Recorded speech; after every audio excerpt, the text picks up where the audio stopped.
Welcome students. Today's topic is reproduction in organisms, chapter 1, class 12th biology. इस chapter में हम लोग reproduction process के बारे में पढ़ेंगे कि हाउ ऑर्गेनिजम्स रिप्रोड्यूस, किस किस तरीके का रिप्रोडक्शन होता है। ठीक है, रिप्रोडक्शन प्रोसेस क्या है, रिप्रोडक्शन के सिग्निफिकेंस क्या हैं और किस ऑर्गेनिज्म में किस प्रोसेस का सिग्निफिकेंस क्या है, क्यों कुछ ऑर्गेनिजम्स में, जैसा कि हम लोग जानते हैं कि रिप्रोडक्शन दो टाइप का होता है, एसेक्सुअल रिप्रोडक्शन और सेक्सुअल रिप्रोडक्शन।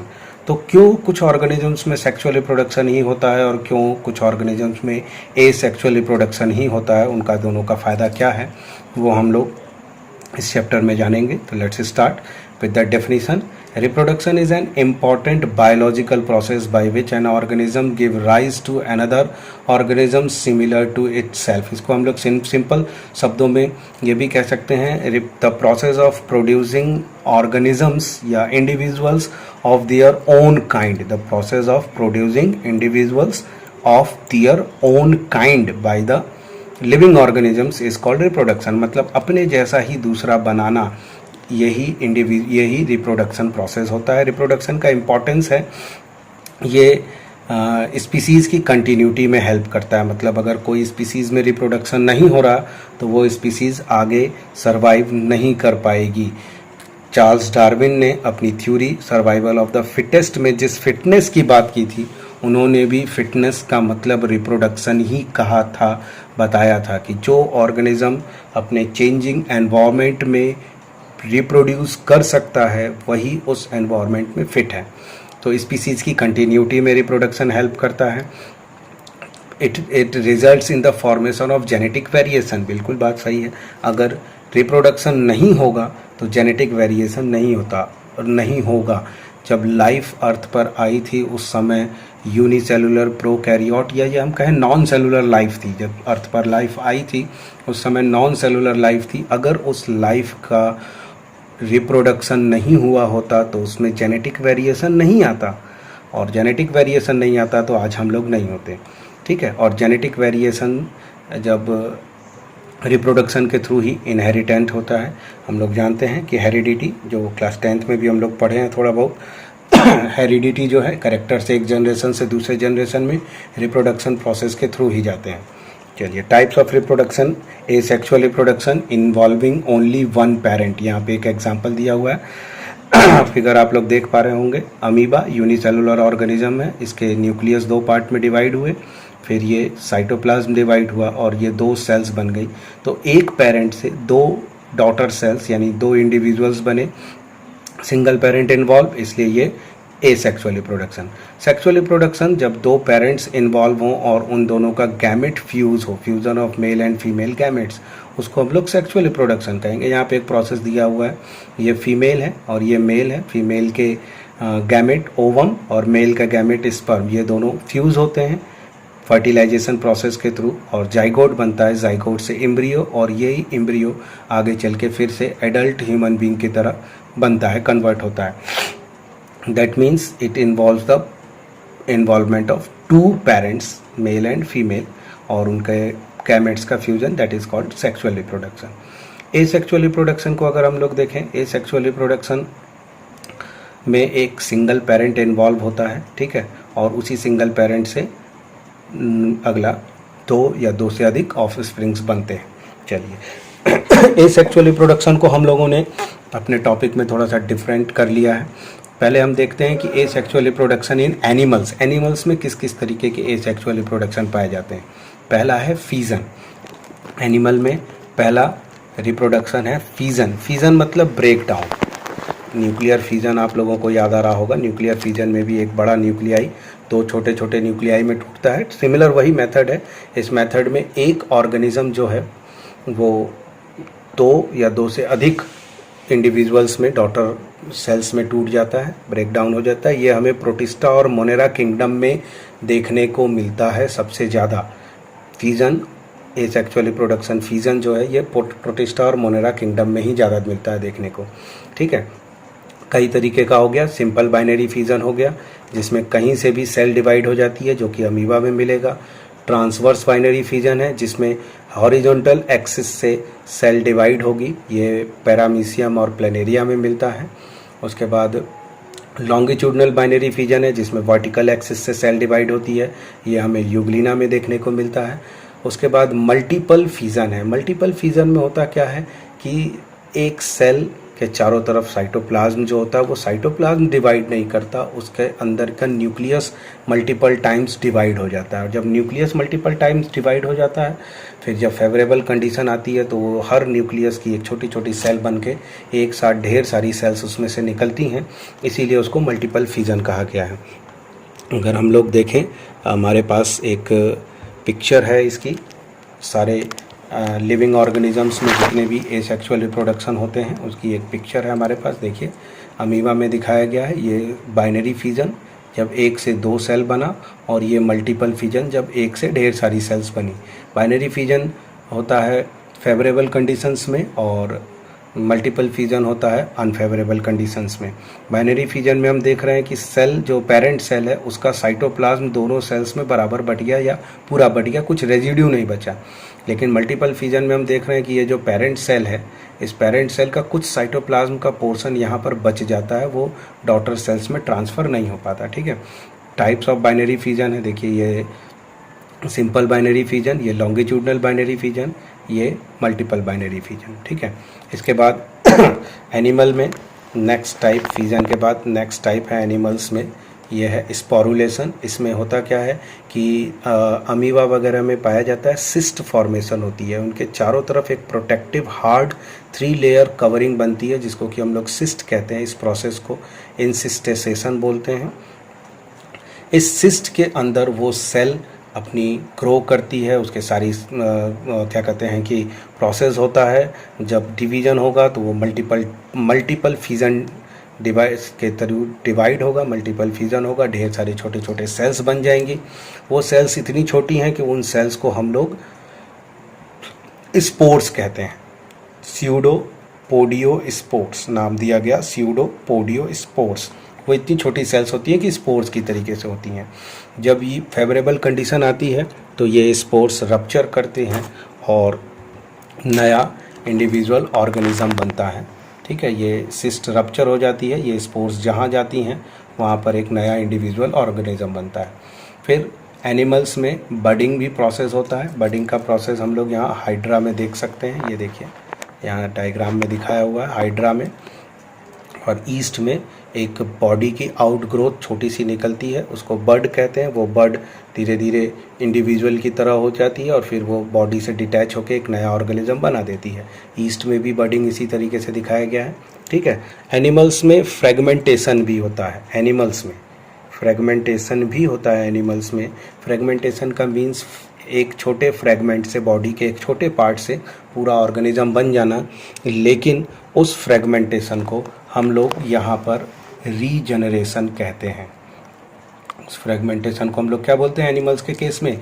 रीजनरेशन कहते हैं। प्लेनेरिया के छोटे छोटे टुकड़े किए, हर टुकड़े में से एक नया प्लेनेरिया बन गया, उसको हम लोग रीजनरेशन कहेंगे इन केस ऑफ एनिमल्स।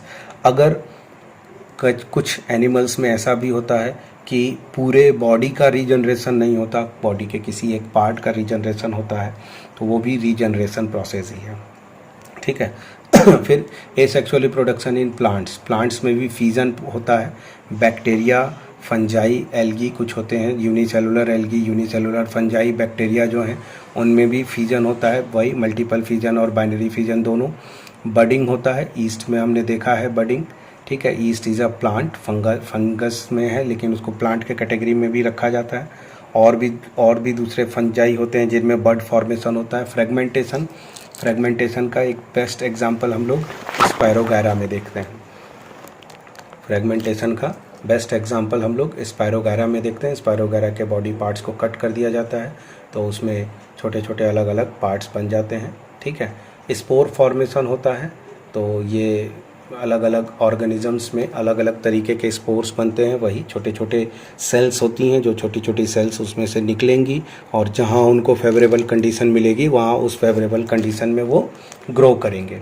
ठीक है, इसके अलावा एंजियोस्पर्म्स यानी फ्लावरिंग प्लांट्स में हम लोग वेजिटेटिव प्रोपोगेशन भी कहते हैं। वेजिटेटिव प्रोपोगेशन के डेफिनेशन को अगर हम लोग ध्यान दें the production of plants from the non reproductive part, production of plant from the non reproductive part. Flowering plants में फ्लावर और फ्लावर से रिलेटेड जितने भी पार्ट्स हैं जैसे फ्रूट्स और सीड्स, वो सब रिप्रोडक्टिव पार्ट में आते हैं। तो उसके अलावा यानी रूट से, स्टेम से और लीफ से अगर प्लांट डेवलप हो रहे हैं तो उसको हम लोग बोलते हैं vegetative propagation. Natural vegetative propagation है, नेचुरल वेजिटेटिव प्रोपोगेशन में रूट्स से निकलता है। स्वीट पोटैटो, एस्पेरागस, डहेलिया ये एग्जांपल दिया हुआ है। जिंजर भी एक एग्जांपल है, रूट्स में यहाँ दिखाया हुआ है, देखिए रूट्स में दिखाया हुआ है। फिर उसके बाद लीव्स में ब्रायोफिलम एक बेस्ट एग्जांपल है लीव से रिप्रोड्यूस होने का। उसके बाद स्टेम से है, स्टेम से पोटैटो है, बहुत अच्छा एग्जांपल है। उसके बाद फिर और दूसरे स्टेम के एग्जांपल हैं, रनर्स है जो ग्रास हम लोग के आसपास होती है उसमें रनर्स हैं, जो आइकॉर्निया जो क्या कहते हैं कि वाटर हाइसिंथ जो हम लोग देखते हैं, जलकुंभी, उसमें ऑफसेट्स स्टेम होते हैं, उसमें होती है, ठीक है।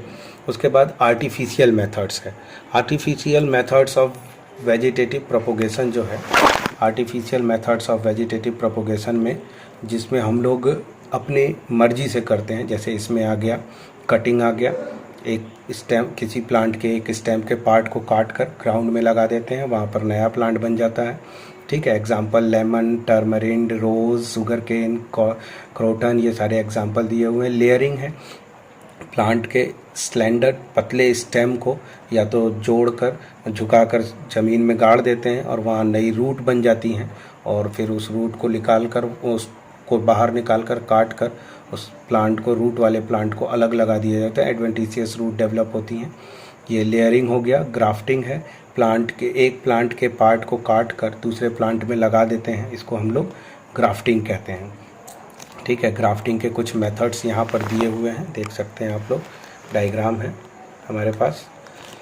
ये बड ग्राफ्टिंग है जिसमें इस तरीके से टी शेप में कट किया गया, एक प्लांट के फ्लोएम में, बार्क में, अंदर तक नहीं किया गया, केवल उसके बार्क में जो छिलका है उसमें कट किया गया, और दूसरे प्लांट की बड लाकर यहाँ उस टी के बीच में रख कर उसको बांध दिए हैं। वो धीरे कुछ देर के बाद ये बड़ा वाला प्लांट जो है इस बर्ड को एक्सेप्ट कर लेगा और ये बर्ड यहाँ से ग्रो करेगी, तो इस प्लांट में नया प्लांट आ जाएगा। ये स्टेम ग्राफ्टिंग के कुछ तरीके दिए हुए हैं, इस तरीके से स्टेम ग्राफ्टिंग की जाती है, ठीक है।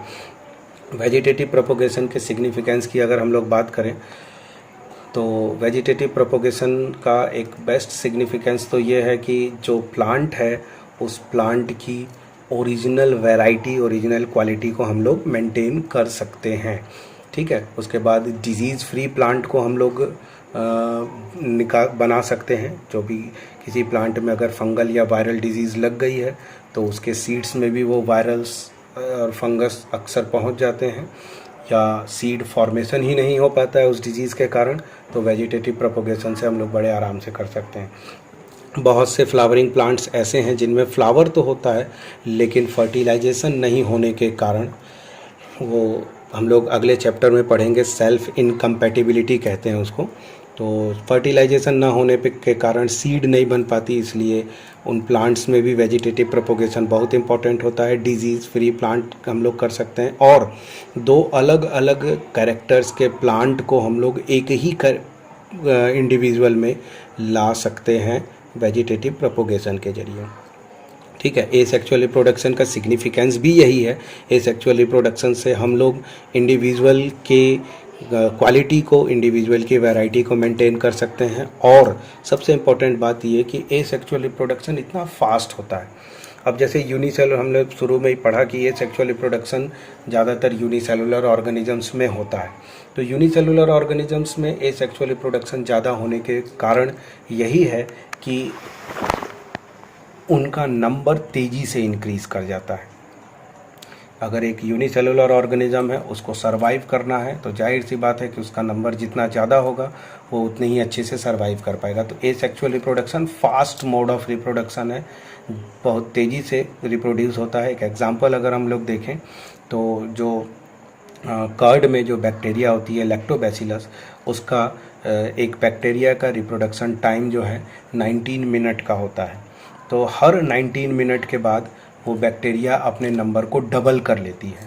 हर 19 मिनट के बाद वो बैक्टीरिया अपने नंबर को डबल कर लेते हैं। तो आप अंदाज़ा लगाइए कि अगर हमने उसे 10 घंटे के लिए 5 बैक्टीरिया 10 बैक्टीरिया डाल के 10 घंटे के लिए उसको छोड़ दिया तो कितने ज़्यादा बैक्टीरिया 10 घंटे के अंदर ही हो जाएंगी। इसीलिए फास्ट ग्रो होने के कारण ही एसेक्सुअल रिप्रोडक्शन लोअर ऑर्गेनिजम्स में, यूनिसेलुलर ऑर्गेनिजम्स में ज़्यादा होता है। ठीक है, इसके बाद सेक्सुअल रिप्रोडक्शन का प्रोसेस हम लोग नेक्स्ट वीडियो में देखेंगे। तो आज के लिए इतना ही, और मैं फिर से वही कहूँगा जो हर बार कहता हूँ कि इस वीडियो को आप लोग बार बार देखिए, पॉज कर के देखिए, और NCERT बुक ज़रूर पढ़िएगा इस वीडियो को देखने के बाद, क्योंकि NCERT बुक में आपको बहुत सी हो सकता है कि कुछ नई चीज़ें भी मिले या और ज़्यादा क्लियर हो जाए। ठीक है, NCERT is the base material for all type of exams in the India, इसलिए आपको NCERT पढ़ना बहुत ज़रूरी है। और मेरे इस वीडियो को देखने के बाद आपको NCERT समझने में बहुत आसानी मिलेगी। ठीक है, और डिस्क्रिप्शन में आप मेरा कॉन्टैक्ट नंबर ज़रूर पाएंगे। तो जो भी क्वेश्चन या कोई भी आपको कमेंट है वो मुझे पर्सनल भी कर सकते हैं। I am welcoming all. Thank you.